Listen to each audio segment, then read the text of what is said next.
जय श्री कृष्णा।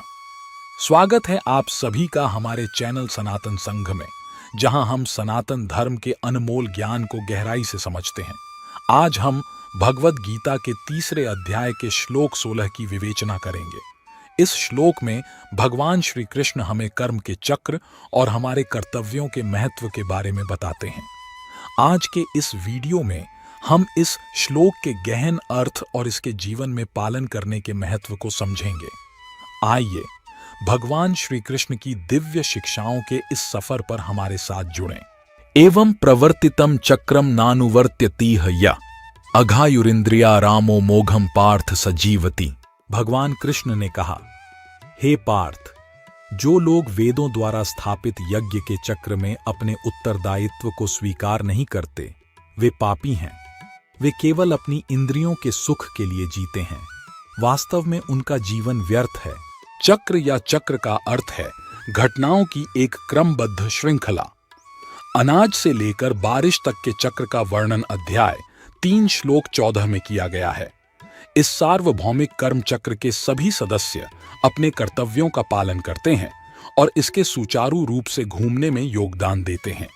क्योंकि हम भी इस प्राकृतिक चक्र के फलों का हिस्सा बनते हैं, इसलिए हमें भी इस श्रृंखला में अपना कर्तव्य निभाना चाहिए। इस श्रृंखला में हम मनुष्य ही एकमात्र ऐसे प्राणी हैं जिन्हें अपनी इच्छा से अपने कर्म चुनने की क्षमता दी गई है। इस प्रकार हम या तो चक्र के सामंजस्य में योगदान दे सकते हैं या इस ब्रह्मांडीय तंत्र के सुचारू संचालन में विसंगति पैदा कर सकते हैं। जब मानव समाज के अधिकांश लोग सार्वभौमिक व्यवस्था के अभिन्न अंग के रूप में रहने की अपनी जिम्मेदारी स्वीकार करते हैं, तो भौतिक समृद्धि बढ़ती है और आध्यात्मिक विकास होता है। ऐसे कालखंड मानव जाति के सामाजिक और सांस्कृतिक इतिहास में स्वर्णिम युग बन जाते हैं। इसके विपरीत, जब मानव जाति का एक बड़ा हिस्सा सार्वभौमिक व्यवस्था का उल्लंघन करना शुरू कर देता है और ब्रह्मांडीय व्यवस्था के अभिन्न अंग के रूप में अपनी जिम्मेदारी को अस्वीकार कर देता है, तो भौतिक प्रकृति दंड देना शुरू कर देती है और शांति और समृद्धि दुर्लभ हो जाती है।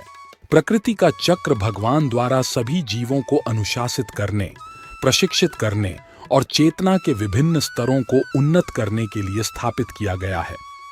श्री कृष्ण अर्जुन को समझाते हैं कि जो लोग उन्हें दिए गए यज्ञ नहीं करते हैं, वे अपनी इंद्रियों के गुलाम बन जाते हैं और पापमय जीवन जीते हैं।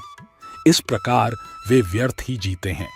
लेकिन ईश्वरीय नियम का पालन करने वाले व्यक्ति हृदय से शुद्ध हो जाते हैं और भौतिक संदूषण से मुक्त हो जाते हैं। भगवान श्री कृष्ण कहते हैं कि संसार में कर्म का चक्र अनवरत रूप से चलता रहता है। यह चक्र कर्मों की निरंतरता से संचालित होता है। जो व्यक्ति इस चक्र के अनुसार कर्म नहीं करता और केवल अपनी इंद्रियों की तृप्ति में ही मग्न रहता है, उसका जीवन व्यर्थ है और वह पापपूर्ण जीवन जीता है। कर्म का चक्र यहाँ इस बात को दर्शाता है कि मनुष्य को अपने कर्तव्यों का पालन करना चाहिए और इसका पालन न करने वाला जीवन का सही उद्देश्य कभी नहीं समझ पाता। धन्यवाद कि आपने हमारे साथ इस श्लोक का अध्ययन किया।